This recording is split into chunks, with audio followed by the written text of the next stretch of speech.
Bom, sejam bem-vindos a esta nossa sétima aula do curso de Filosofia Moderna, do curso de Teologia para Leigos do Instituto São João Crisóstomo, né? Me chamo Pedro Américo, sou professor de Filosofia e estamos nós aqui, caminhando, perseverando, né? Hoje, excepcionalmente, estamos fazendo a aula no outro dia, então alguns só vão poder assistir a aula gravada, mas o que importa é acompanhar, né? Quem não viu as aulas precedentes, né? Depois veja lá alguma aula que não assistiu, que é para poder acompanhar bem o que é que nós estamos aqui dizendo e fazendo.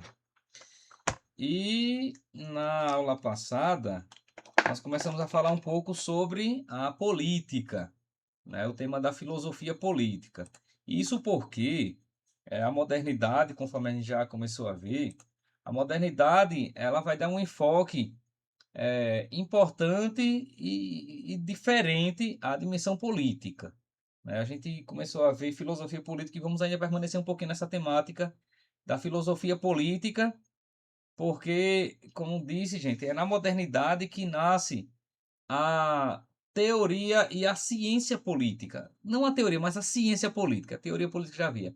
Agora, a ciência política, ela nasce na modernidade, né? A ciência política é um fenômeno moderno, né? É uma ciência nova, inclusive, né, que nasce ali no século XVI, XVII, né? E depois disso, né, nós vamos ter uma conotação diferente que a política vai ganhar. A gente viu até então que no mundo antigo, a política, sobretudo a partir de Platão e Aristóteles, ela é concebida de modo ideal, sobretudo com Platão. Aristóteles, ele era bem mais realista nesse sentido, né? Que Aristóteles, ele é muito mais realista no sentido de pensar a realidade como ela é, não deixando de lado o ideal, que uma das coisas que vai diferenciar esse realismo aristotélico para um realismo moderno, contemporâneo, gente, é que o Aristóteles ele pensa a realidade, mas sem prescindir, sem deixar de lado o ideal de como deveria ser. Que isso diferencia muito ele dos modernos, sobretudo no âmbito da política, que vão pensar a política, uma política realista, como ela realmente acontece, mas prescindindo, deixando de lado um ideal de como deveria ser. Basta como ela é. Aristóteles não. Aristóteles pensa como ela é, mas tendo em vista como ela deveria ser, tendo em vista o ideal de que a política real ela deve se adequar o máximo possível à política ideal, ao como as coisas deveriam ser. Estão entendendo, gente, essa sutileza aí, essa diferença sutil entre o realismo aristotélico para, por exemplo, o realismo de Maquiavel, né? Maquiavel também pensa a política de modo realista, mas como ela efetivamente acontece. Aristóteles, nesse sentido, veja que Aristóteles está há mais de um milênio, né, antes de Maquiavel. Mas ainda assim, o Aristóteles está pensando uma política real, como ela acontece, mas tendo um norte, tendo uma luz, como ela deveria acontecer. E aí vejam, para o Aristóteles, gente, a dimensão política ela está relacionada diretamente com a ética e com a racionalidade, certo? Então, em Aristóteles,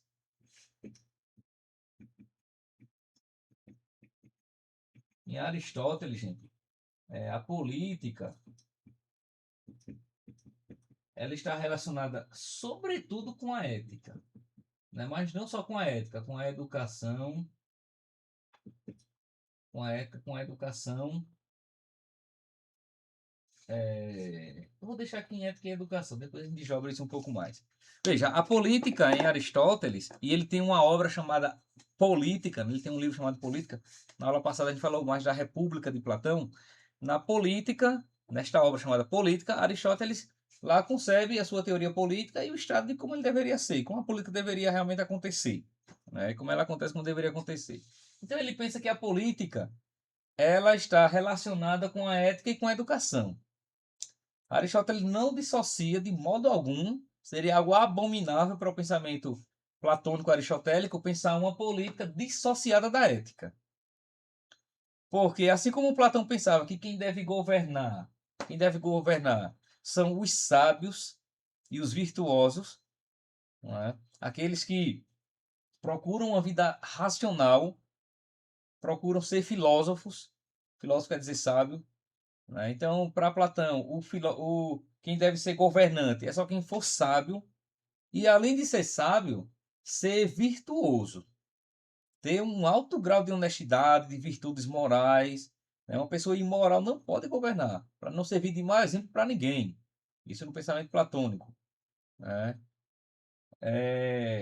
O Aristóteles pensa de modo semelhante, pensando que a política ela tem que estar associada à ética, no sentido de que, assim como a ética é a busca da felicidade, né, a partir da, das ações virtuosas, corretas, né, conforme a razão, conforme o bem, conforme o que é certo fazer, esta política ela tem que estar embebida mesmo assim, embasada, fundamentada em princípios éticos, né? A política realista do Aristóteles está fundamentada em princípios éticos, né? De fazer o bem, né? De evitar o mal, não fazer coisa errada, né? De que o governante ele precisa buscar também a vida virtuosa, as virtudes morais, as virtudes intelectuais, que ele precisa ser educado para a vida política.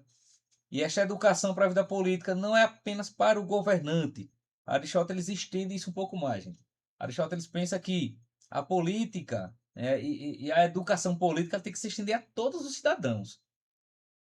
Porque ele pensa assim, olha, se nós queremos uma cidade, né, uma cidade boa, honesta, justa, virtuosa, nós temos que educar todo mundo para a vida política. Não dá para esperar apenas do governante. Todo mundo tem que ser educado para a vida política, seja o cidadão, seja o governante. E eu acho que nesse sentido, o Aristóteles dá uma luz muito boa, né?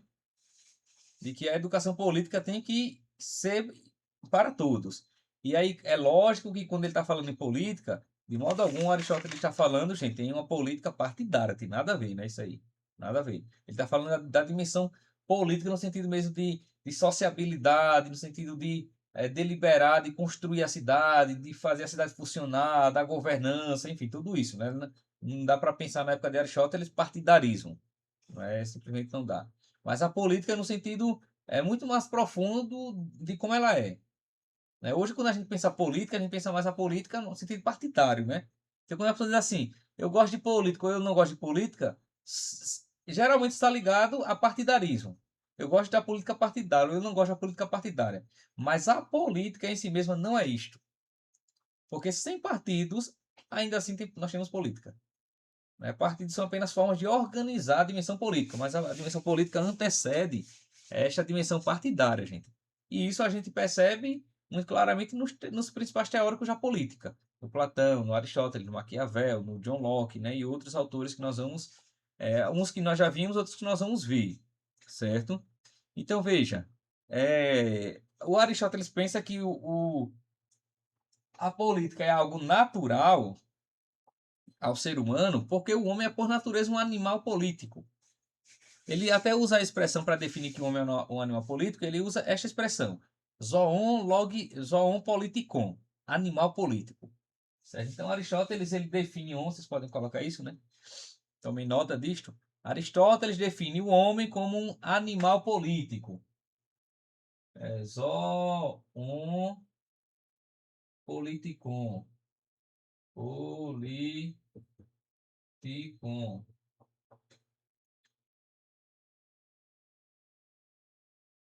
Zoon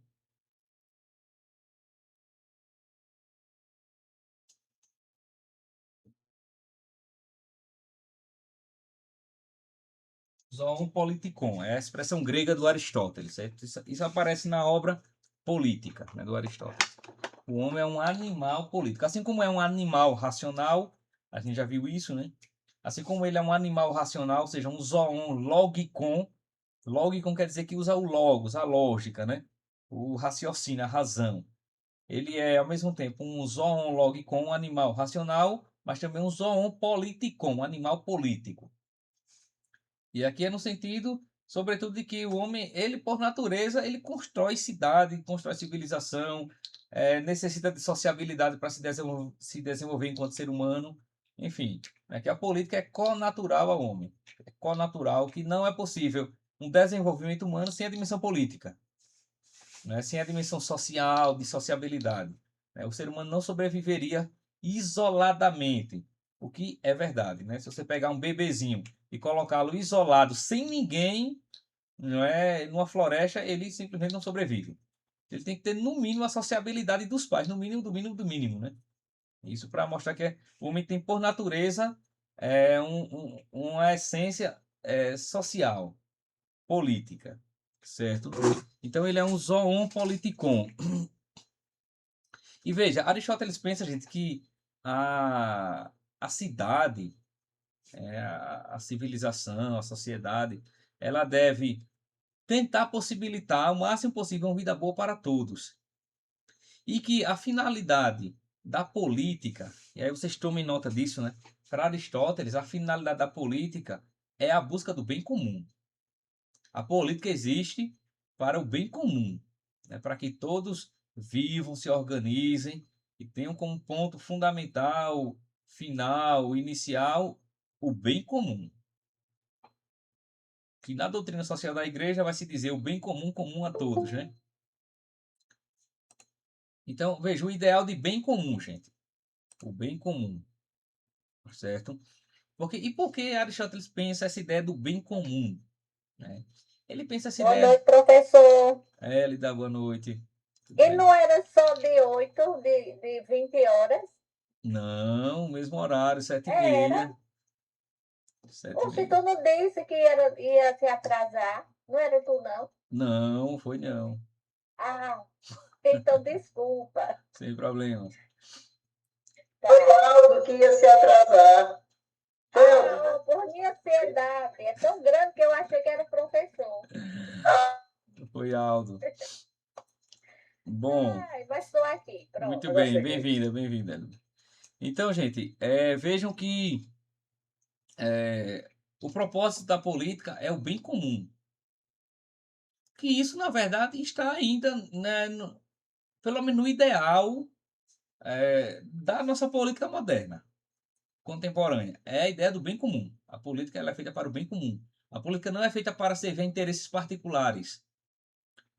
A política ela não é feita para beneficiar alguns. Não, a política ela é para beneficiar toda a sociedade, né? Porque isso condiz com a sociabilidade humana, né? Com essa dimensão comum coletiva a todos. E Aristóteles já pensava isto, não é? E aí o Aristóteles, gente, ele vai pensar algumas formas de governo, porque a política ela deve se organizar sob alguma forma de governo, né? Aí vamos falar aqui quais são as principais formas de governo que o Aristóteles pensa. Olha, as formas de governo que o Aristóteles pensa, ele vai pensar 3 formas possíveis de governo. Então, vocês coloquem as 3 formas de governo em Aristóteles, né? Aí a primeira forma de governo que o Aristóteles pensa como possível é a monarquia. Monarquia, certo? A monarquia. A segunda forma de governo é a aristocracia. E a terceira forma de governo é a politeia. O politeia, né? Essa é a terceira forma de governo. Para Aristóteles, são as 3 formas melhores de governo. São essas 3. Aí vamos pensar aqui em cada uma delas. A monarquia, a aristocracia e a politeia.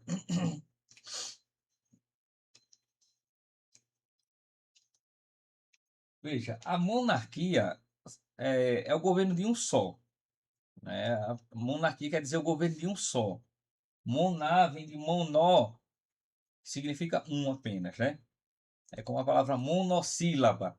É uma única sílaba, né? Toda palavra termina, começa em monar, monó em grego, né? Cujo prefixo é grego, significa um só. A arquia é o governo. Então a monarquia é o governo ou poder de um só governando, um monarca. É uma forma possível. Que era uma forma muito comum, né, no mundo antigo e medieval, a monarquia. E até no início da modernidade, né, as monarquias que se tornaram monarquias absolutistas, né? Bom, a segunda forma é a aristocracia. A aristocracia significa o governo dos melhores. Se a monarquia é o governo de um só, A aristocracia, gente, é o governo dos melhores, ou dos melhorados, ou dos virtuosos.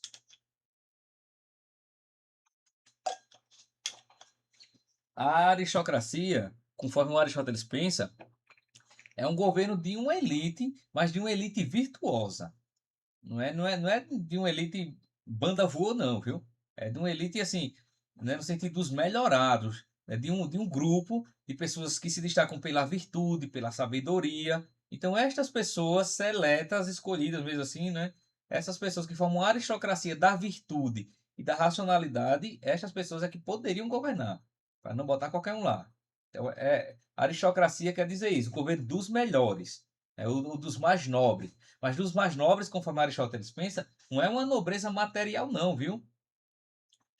Eles não estão pensando aqui em uma nobreza material de riqueza, não. É uma nobreza, sobretudo, de virtude. Certo, gente? A aristocracia quer dizer os melhores na virtude. É a segunda forma. E a terceira forma é a politeia. A politeia, ou politeia, é uma forma que é na prática como se fosse a república, certo? É uma forma onde o povo mesmo governa, né, sob uma forma de república, que em parte vai se parecer com a democracia, mas não é a democracia. É uma forma, como se fosse uma forma republicana mesmo de organizar o governo, certo? Aí vejam, essas três formas, o Aristóteles, as três são legítimas, mas ele pensa que essa daqui talvez seja a melhor, né? Essa é uma forma republicana de governo, talvez seja a melhor. Agora, essas formas, mesmo legítimas, ele pensa que isso pode se degenerar, pode se corromper. São formas boas, mas podem se corromper. Aí, quando é que isso se corrompe? Qual é o nome que nós damos a isso? Aí o Aristóteles diz, olha, a monarquia, se corromper, né, se degradar, a monarquia se converte numa tirania. A monarquia ela virará uma tirania, porque nós temos o governo de um só. Se esse um só se tornar corrupto e autoritário, aí isso se converteria numa tirania. E o tirano é aquela pessoa que sozinho governa, né, de modo é, errado, né, de modo autoritário, de modo, né, não condizente com a natureza política. É a tirania. Depois, a aristocracia. Também, gente, ela pode se degenerar, ao invés de ser um governo dos melhores, né, dos mais nobres na virtude, pode se converter numa oligarquia. Uma oligarquia. A oligarquia é o governo de poucos. Aqui também é o governo de poucos, só que aqui são poucos virtuosos na aristocracia, né? São poucos melhorados, virtuosos, excelentes. Enquanto que a oligarquia também é o governo de poucos, mas poucos corrompidos. É uma forma de governo em que poucos, né, detêm o poder, vivem em torno dos seus próprios interesses e governam a maioria, mas não pensando na maioria, não pensando no bem comum, mas pensando nos interesses particulares. Isso é oligarquia. Não é? Isso se dá quando em uma cidade o governo é sempre pertencente àquele mesmo grupo. Aquele mesmo grupo fica ali governando sempre, de geração em geração, né, formando meio que uma dinastia. Isso é uma oligarquia. Aristóteles entende isso como um governo corrompido. Vocês acham que no Brasil a gente tem alguma coisa parecida, gente, com oligarquia? O que vocês acham? Não, né? Mas tem país aí no mundo que tem, viu?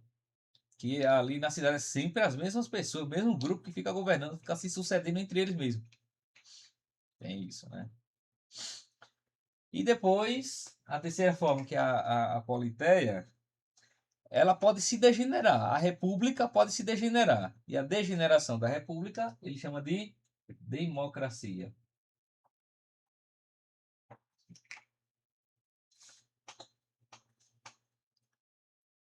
Pergunta, Felipe. Sei que você quer perguntar alguma coisa aí.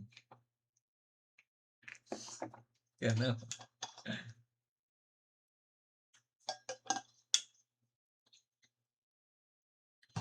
Vejam, para o Aristóteles, gente, a democracia é uma forma corrompida de governo. Embora a democracia seja um fenômeno grego, mas para ele é uma forma corrompida.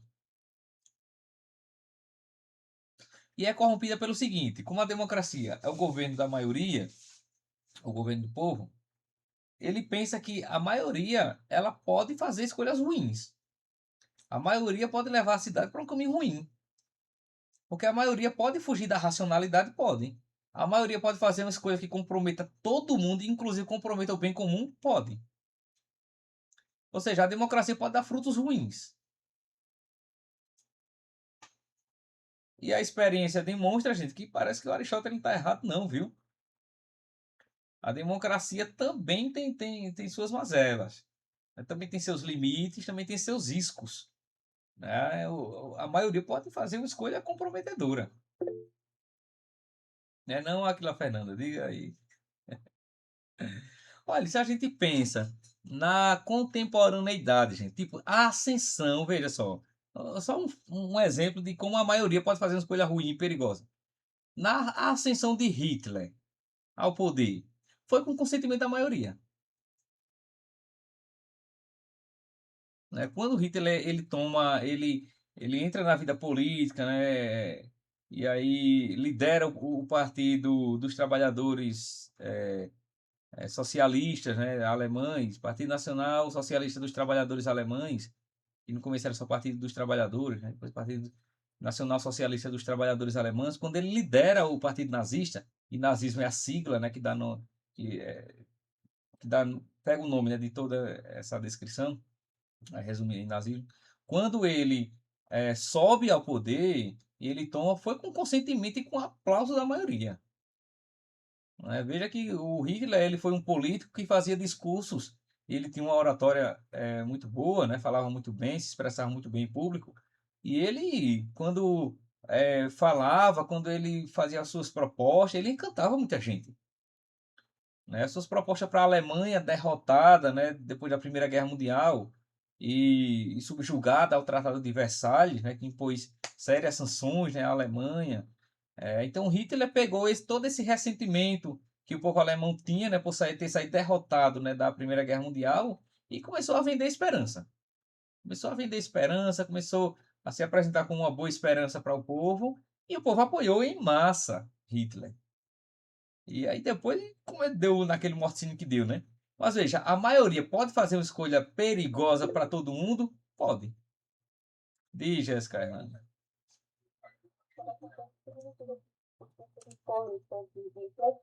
Tinha mais a ver com a democracia do que com tirania. Ô, Jéssica, fala de novo, que falhou aqui um pouquinho para mim. Diz aí.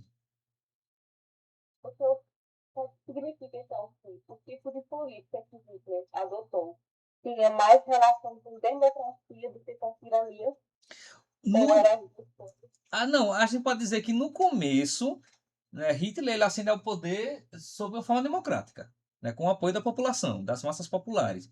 Que se você vê fotografias antigas, eram grandes massas populares que se reuniam no comício para escutar Hitler. Então ele assina o poder com o consentimento da maioria. Só que depois, aí se torna uma tirania. Entende? Porque aí ele também se volta em grande parte contra a população. E depois contra os grupos minoritários, né? Mas a escolha da maioria fez gerar uma tirania. Entende? Diz, Rafael. Um comentário, né? A primeira, eu acho que é a primeira eleição que a Bíblia fala, né? Que foi justamente de Jesus e Barrabás, né? E a gente viu o resultado, né? Que a gente vai reviver agora, né? Pois é. Ali é um exemplo de escolha da maioria também, né? Então nós temos esses riscos aí que o Aristóteles já apontava, né? Você vê que há 2.400 anos atrás, Aristóteles já dizia, olha, a maioria é, pode escolher coisa errada. Tem que ter cuidado com esse negócio, né? Que a voz do povo é a voz de Deus, né? Não é sempre não, viu? Às vezes não é não, às vezes é a voz do cão, menino. Tem que ter cuidado. Bom, então veja, como a Aristóteles pensa a política na antiguidade, gente, somado ao pensamento platônico, então ali nós temos, né, em Platão e Aristóteles, uma associação intrínseca mesmo, viu? Entre política, moralidade e educação. Porque a educação, né, ela tem que a educação serve para formar o cidadão da polis, né? Formar o cidadão cidadão. Né? Aristóteles pensa que por meio da educação, né, terá, né, a cidade terá bons cidadãos. Então tem que educar. Se a gente quer uma cidade boa, tem que educar as pessoas, tem que educar as crianças. Né? O Pitágoras, inclusive, dizia algo muito parecido. Né? O Pitágoras dizia: olha, se a gente não quiser precisar punir os adultos, tem que educar as crianças. Né? Agora, se não educar as crianças, vai ter que punir os adultos. Um dia que se tornar adulto, vai ter que punir. Então, para evitar a punição de adultos, é só educar as crianças. Se educar as crianças, nós teremos uma geração melhor.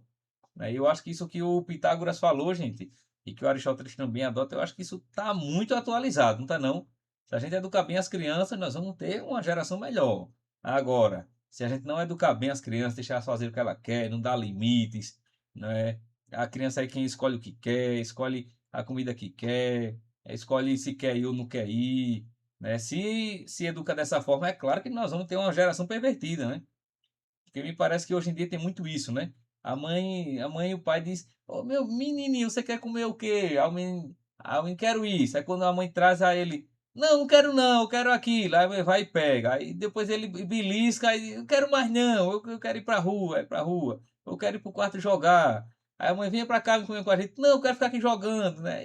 Ou seja, parece que a gente tá dentro de uma geração que tem muitos direitos e não tem dever nenhum. E são educados dessa forma, né? A tudo que querem conseguirem. E de modo muito fácil, sem esforço nenhum.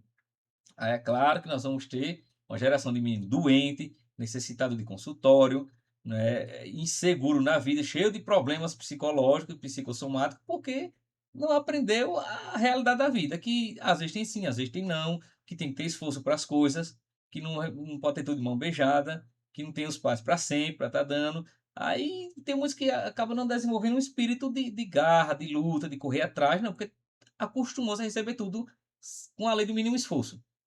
Então, para o Platão e Aristóteles, isso é um grande problema. Se não educar as crianças, a gente vai ter uma geração de adulto pervertido, terrível.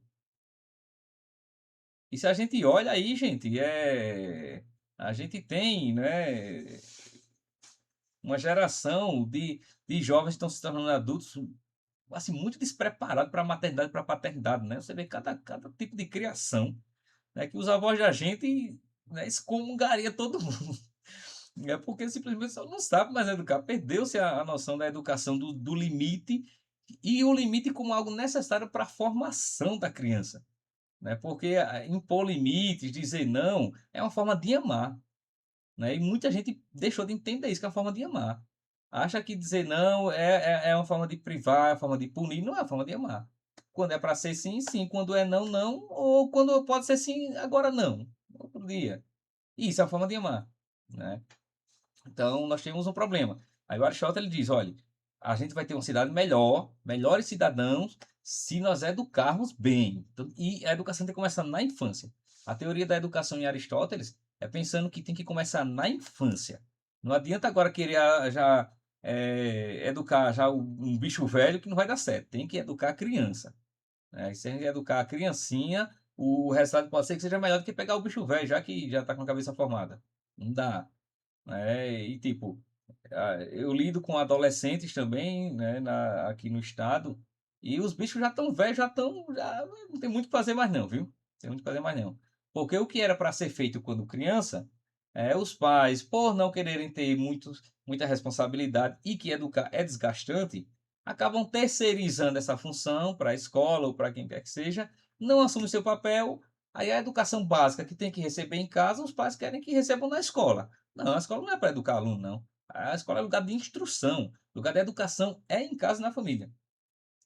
Aí nós temos um problema, porque ele deixa esse déficit, né? Ele vem com esse déficit da educação primária, de valores, de ética, de moralidade, aí vem para a escola. Aí quando chega lá é um bando de gente mal educada, que dá trabalho que só o cão, menino. Isso por quê? Porque os pais falharam lá atrás. Aí o peste chega para fazer raiva a gente na escola. Não, Marli, você que é professora também, diga aí. É uns cão, menino, estou dizendo.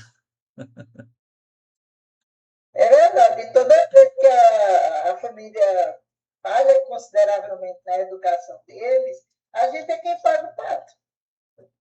Porque a gente fica à mercê da má educação deles, e qualquer coisa, a gente é quem vai ser penalizado, Exatamente. porque eles têm mais esse direito. É, Reclamam aos pais, que não educou, os pais reclamam aos diretores, e os diretores dizem que a gente está sendo tradicional. pois é. Para que a gente o aluno aprenda a pulso, ele tem que ter vontade, ele tem que ter um monte de coisa, e a gente termina ficando numa situação muito delicada. Mas, Delicado. como eu disse, a educação doméstica ela é primordial para o desenvolvimento intelectual do aluno. Isso Isso mesmo. sem dúvida. Perfeito. Então é isso, né? E a gente assiste a situações hoje em dia que o aluno foi reprovado, não passou, está com nota baixa. Aí, em vez do pai ir perguntar por que o desgraçado está com nota baixa, vem perguntar ao professor. Professor, por que foi que o meu filho não passou? Digo, oxi, pergunta ele aí, aí. O menino, realmente comigo, né? O menino ficou com nota baixa, muito baixa. Quem primeiro perguntou a mim por que o aluno está com nota baixa? Foi o coordenador da escola. Existe isso, diga aí. Foi o primeiro que O perguntou. primeiro. Então, você tem uma turma com 46 alunos. Aí, 4, 5, 6 alunos, digamos, está com nota baixa e o restante tem nota considerável. Mas aí você vai pagar por esses 6. Porque eles não estudaram. Por que não chegaram até onde estavam os outros? Então, começa por aí. Depois, quando o pai vem, pega o boletim, aí já vai perguntar o que foi que aconteceu, que o aluno não aprendeu. E aí, eu, como sou muito sincera, nunca me dava bem nessas palestras, né? Eu dizia, a senhora que devia saber, quando ele chega em casa com as atividades e volta para a sala de aula sem responder, a senhora que devia saber por que ele não faz. Pois é. Aí É um problema, né? Isso é um problema. Eu digo, pergunta esse satânico aqui que ele vai saber. De toda forma, sabe? Para que o meu aluno ele aprenda, eu tento, eu faço muita criatividade, diversas coisas para que ele possa entender os conceitos principais para ir desenvolver, né? Mas tem deles que não quer nada com a vida, passou tempo nos corredores. Vai no banheiro, parece que tem a bexiga dele não cabe 600 ml, só cabe 50. É distante no banheiro. Precisa ir na secretaria, depois é conselheiro, depois é não sei o quê. E assim, esses alunos dão muito trabalho. Não, né? Uns cão, estou dizendo. E quando se desenvolve, às vezes, quando a gente encontra por aí, faz com o Guilherme. O Guilherme diz a mim, professora, se eu tivesse escutado a senhora. Eu disse, meu filho, não é tarde, não, volta para a escola. Vá-se embora, terminar. Pois né? é. Mas é difícil. É difícil. E hoje, quando eu comecei a ensinar, menino, o menino tudo estudava, fazia atividade, tinha um momento de estudo. Eles saíam da sala, depois do intervalo, eles faziam estudo de matemática, estudo de história de português, porque os que tinham desenvolvia melhor, ensinava quem desenvolvia menos. E eles faziam estudo, se encontravam nas casas, faziam isso, faziam aquilo. Hoje, dos meus primeiros alunos, de médicos, especialistas, até secretários eu tenho. Professores eu tenho um monte. Teve dos primeiros, né? Teve uma menina que ela ganhou um carro. Ganhou a bolsa da faculdade todinha de medicina. Hoje ela é uma médica arretada aqui em Caruaru, porque ela fez medicina na Bahia. Mas ela voltou para cá. Então, veja, a gente fica feliz, porque a gente sabe que a gente contribuiu ali um pouquinho. Mas hoje em dia, quando eu chego na sala dela, eu digo, meu Deus, quem é que vai ensinar minha neta? Pelo amor de Deus. Porque não tenho mais isso. Tá difícil, Muito difícil. Hoje é difícil. Pois é, então, gente, olha, o Pitágoras já alertava na antiguidade, se não cuidar das crianças, vão ter problema com os adultos, né? Enfim, então fica, não sei se alerta. Aí veja, a política, portanto, gente, ela vai caminhar no mundo antigo e no mundo medieval associada à ética, e no mundo medieval ainda vai entrar um outro componente, viu, gente? A política no mundo medieval, ela vai se associar, além da ética, à própria religião, que é uma coisa interessante da gente observar, né? A política, sobretudo em Santo Agostinho, a partir de Santo Agostinho, depois Santo Tomás também vai ter uma teoria política, né? Baseada em Aristóteles importante. As concepções medievais, né? Não se pode falar em apenas uma, mas as concepções medievais de política, ela está associada à ética e à religião. Então, no mundo medieval, vocês tomem nota disso aí, né? No mundo medieval, aí nós temos uma política associada à ética e à religião. E por que associar política à religião, gente? Como é que vocês conseguem entender isso aí, né? Nos âmbitos cristãos? Por que fez esse esforço de, né, querer justificar que a política ela precisa, né, ou pode estar associada à religião? O que é que vocês conseguem entender disso aí?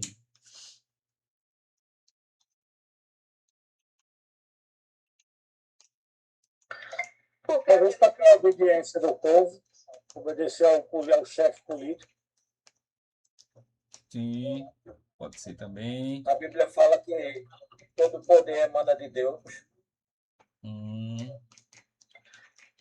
Eu acredito que a religião em si, ela já tende a direcionar o homem para um caminho de virtudes. Então, acho que tem mais a ver nesse sentido. Sim, sim. Esses elementos que vocês falaram se conectam, né? Se conectam. Porque, de fato, a ideia que vai surgir, gente, isso nos escritos de São Paulo você já começa a ver algumas coisas assim, né? Ali no Novo Testamento, sobretudo nas cartas paulinas, a gente já tem alguns indicativos disso, né? De como a política, ela não vai ser uma atividade demonizada, né? Você vê que até Jesus, né? Jesus, ele diz, olha, a Deus o que é de Deus, a César o que é de César. Ele não demoniza, apenas separa, né? Mas a atividade política ali do Império também tem, né, o seu porquê. E São Paulo vai ser um pouco mais claro ainda nesse sentido, né? De falar da dimensão política, né? Do rei, né? Do respeito, da oração pelos governantes, enfim, né? Então isso vai ser uma coisa que vai entrar na concepção cristã de política, que é preciso rezar pelo governante, porque o governante ele exerce um cargo, os governantes políticos exercem cargos em função do povo. E como é em função do povo, de algum modo isso provém de Deus. Então a ideia medieval é que a direção política, o governo político, ele provém de autoridade também divina. O rei também ele usufrui de autoridade divina. Certo? Aí quem deve governar as almas é o clero, né? O Papa, os bispos devem governar as almas, mas governar a pessoa enquanto cidadã é o rei, são os governantes. E estava tudo certo. Então a ideia medieval é que no cristianismo não há uma demonização da política, gente. Não há uma demonização da política de jeito nenhum.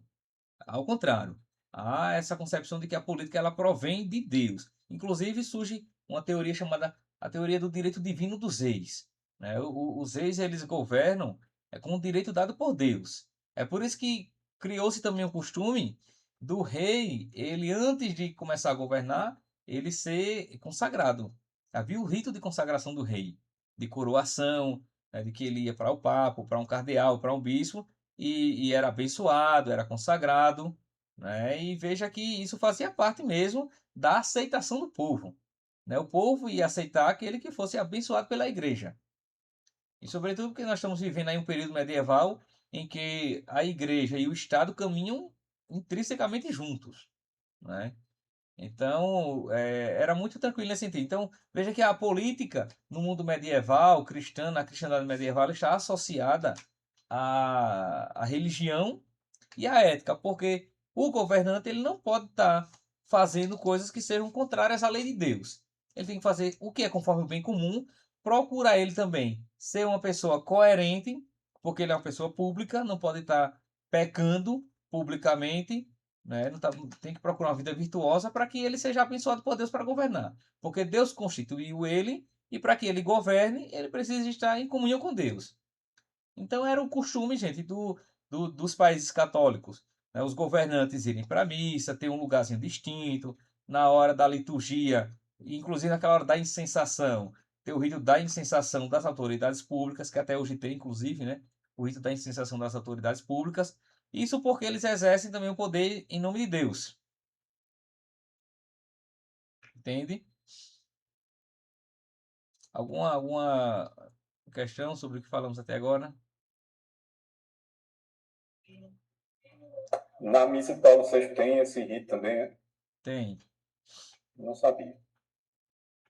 tem.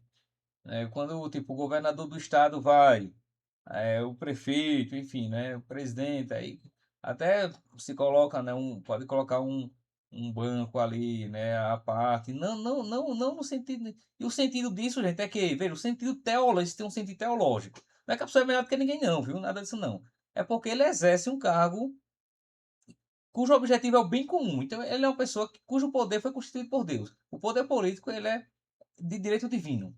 A ideia é essa, de direito divino. Então a pessoa exerce aquilo ali também como um serviço, né, de amor ao próximo. Claro que nem sempre os caras fazem isso, né? Mas assim, a ideia é essa. A ideia é essa, né? Teoricamente é isso que deveria acontecer, né? A ideia, né? A ideia. Porque a gente vê, na missa mesmo, a gente vê em algumas missas das cidades pequenas, que o prefeito só vai para a missa ou para a igreja daqueles que são do lado político deles. Que não são, ele não tem essa regalias. Sim, sim. Eu passei muito tempo numa cidade pequena e sei que era assim. Na cidade grande é diferente, mas na cidade pequena é pouco. Então, por isso que há também as exceções da regra, que são essas, né? Sim. Onde a política e a religião, elas podem ter, digamos, um abismo entre si, caso elas não comunguem da mesma ideia.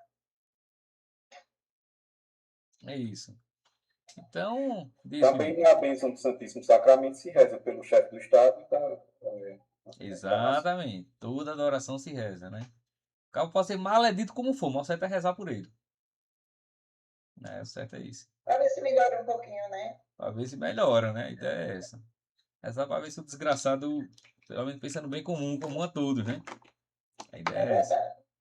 Entende, gente? Então isso perpassa o mundo medieval e no âmbito da liturgia católica a gente está presente ainda hoje, né? O fato de rezar pelos governantes, né? De ter, né? Né? Um gesto, né? Uma posição assim de honra para o governante, porque ele exerce um serviço público para o povo de Deus. Então a ideia a igreja conduz a parte espiritual e a parte temporal material é o governante. E quando junta o poder da igreja com o poder do Estado, né, convergindo tudo para o bem comum, o bem da alma e o bem comum da pessoa, aí nisso há uma integralidade da pessoa humana, que é espiritualidade e que é materialidade. Aí uma cuida de uma parte, outra cuida de outra. A igreja cuida da dimensão espiritual e salvífica e o Estado cuida da parte temporal, né, promovendo o bem ao povo neste mundo. E a igreja promovendo o bem espiritual para este mundo futuro. A ideia teórica, teológica é essa. Né? Que lá na doutrina social da igreja, é uma ideia que perpassa a doutrina social da igreja é essa. Né? O Estado cuida da parte temporal, a igreja pode auxiliar, a igreja pode iluminar com a luz do evangelho o poder político, né, para que a luz do evangelho, né, tendo em vista a dignidade da pessoa humana, ele possa governar, pensando não nos interesses particulares, mas nos interesses do povo, né, do povo que é de Deus, o povo é de Deus. Né? Então, a igreja pensa a política mais ou menos nesse sentido, né, que a governança pública não deve ser demonizada, ao contrário, deve ser iluminada pela luz do evangelho. Entende? Então, importantes papas, né, que falaram sobre isto, como o Leão XIII, até o Papa Leão XIV agora no primeiro documento dele também fala, né, um pouco disto. Outros papas, né, o Papa Paulo VI, enfim, né, muitos papas falaram dessa importância, né, de governar à luz do Evangelho. Entende, gente? E se isso fosse seguido, eu acho que daria muito certo, né? Imagine o cara que fosse governar e quando ele pensasse em desviar um pedaço do dinheiro público, ele dizia, "Eita, eu vou fazer isso não que é pecado." Era melhor, né? Só que o cara não tem medo mais do inferno e de ninguém, pronto, aí tá aí do jeito que tá. Porque, veja, no mundo medieval, era muito comum, como era muito disseminada a ideia de inferno, então muitas vezes os caras não faziam presepado porque tinham medo do inferno. E o Dante Alighieri, né? E o Michelangelo vão lá pintar o inferno naquele jeito. O povo tinha medo mesmo. Hoje em dia o povo não tem mais medo do inferno, pronto, aí só vive fazendo presepado. Mas tem aqueles que compravam, né? A entrada dele no paraíso, aí É, faziam umas besteirinhas e depois comprava, né? tinha também esse, né? Em todo canto tem gente que quer Tem. passar a perna. Todo canto tem um presepeiro. Não tem como não ter, né? Todo canto tem. Isso é o pecado original mesmo, presente nas pessoas, né? Tem pra onde não. Mas a ideia da política, gente, no mundo, na cristandade medieval é esta, né? Que o poder político, né, deve caminhar com o poder espiritual convergindo para o bem comum, né? Convergindo para o bem comum. Então veja que a luz que ilumina a política, segundo a concepção católica, é a luz do Evangelho, a luz das Escrituras, da revelação, da dignidade da pessoa humana, né, trazida pelo Cristo, e tendo em vista que a pessoa humana ela tem dignidade neste mundo e no outro mundo, é à luz destes princípios que o governante ele deve governar, né, tendo isto presente. E que quando o governante ele não governa com este ideal, né, ele está pecando contra Deus, porque está pecando contra o povo de Deus. A ideia é esta. Diz, Rafael. Professor, eu não sei se o senhor vai falar ou se tem a ver, né? A reforma protestante, né? Quando alguns príncipes e reis puxaram para ela, né? Influencia essa questão política, né? Essa visão política, né? Que nós temos. Sim, sim, sim, influencia sim. A gente até já falou um pouco, né, sobretudo quando falamos dos reformadores protestantes, né, algumas ideias que eles vão disseminar, mas uma delas é essa separação entre política e religião. Os reformadores também, de algum modo, contribuíram para essa separação. E de um não, de uma não, como é que eu diria isso? Da religião, ou melhor, da política não se submeter à religião. Isso também os reformadores apoiaram muito essa ideia, que a política não tem que estar submissa à religião de jeito nenhum, né? Eles falavam muito de uma separação entre política e religião. Que essa ideia a gente viu que Guilherme de Ockham falava muito disso, né? Já apregoava essa ideia da separação entre o poder espiritual e o poder temporal. Isso entra no protestantismo via Lutero. Lutero tinha muito do nominalismo de Guilherme de Ockham, né? E tanto que o Lutero ele vai incentivar os príncipes, né, os príncipes germânicos, alemães, a não se submeterem a Roma. Porque ele vai dizer, "Rapaz, vocês vão se submeter a Roma para quê? A Santa Sé está lá no outro lado do continente, a gente está aqui, para que está pagando imposto a Santa Sé?" Então, essa posição de Lutero e dos reformadores de não obediência, não submissão à Santa Sé, isso os reformadores apoiaram bastante isso aí. Entende, Rafael? Diz, Aldo. No Brasil tem a bancada evangélica, né, lá no Senado, É, na Câmara, muitos deputados, tudo pastores, né? Quer dizer, estão na política, né? tanto, Enquanto né? não tem nenhum padre, até porque a igreja proíbe, A talvez, igreja proíbe. o direito canônico, né? Não sei. A igreja proíbe. Antigamente eram os padres, tinha o padre Cícero, parece que foi prefeito, né? Do Foi. Ceará. A Mas hoje, igreja proíbe. A igreja proíbe o padre se candidatar. Agora, o que a igreja permite e incentiva é que nas comunidades se formem lideranças políticas. Que é uma coisa que eu acho que no catolicismo no Brasil se peca muito por isto. Porque deixa a política acontecer para lá, né? E quando chega um carazinho que é católico, a pessoa vai lá apoiar. Não, tem que formar lideranças políticas católicas de dentro, gente das paróquias engajada. Formar líderes comunitários, formar vereadores de dentro, gente assim que é ministro da comunhão e vereador, gente que é catequista e vereador, gente que é gente de dentro mesmo, assim, entendeu? Que vai servir, continuar servindo na igreja, mas também no serviço público. Depende do povo. Que eu já vi que tem até uma cidade aqui perto que tinha um coroinha que se tornou vereador. Pensa na...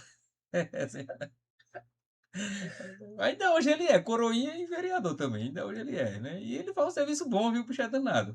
Tá lá todo domingo na missa servindo e na segunda trabalhando na Câmara e assim vai, né? E eu acho que é isto, né?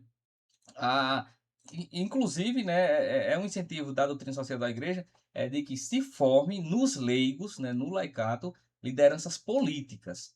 Porque os interesses do povo de Deus, os interesses do bem comum têm que ser associados a toda essa dimensão espiritual, ética, e um católico bem formado do ponto de vista teológico e político, ele pode prestar um serviço muito bom. Então, se dentre nós aqui, gente, surgir uma liderança política, ó, vamos apoiar, viu? Se alguém aí, né, de repente pensar em se candidatar, não sei, a Marli ou o Felipe aí, vamos dar uma força, que a gente precisa de gente, né, da gente lá dentro. Ou a Áquila, sei lá, enfim, né? É importante isso Ela aí. mesmo que ela gosta, viu? Acho que tem jeito para a política. Entende, gente? Bom, vamos só dar uma breve paradinha, né, para um recreiozinho. A gente volta daqui a 5 minutinhos, tá? Até breve.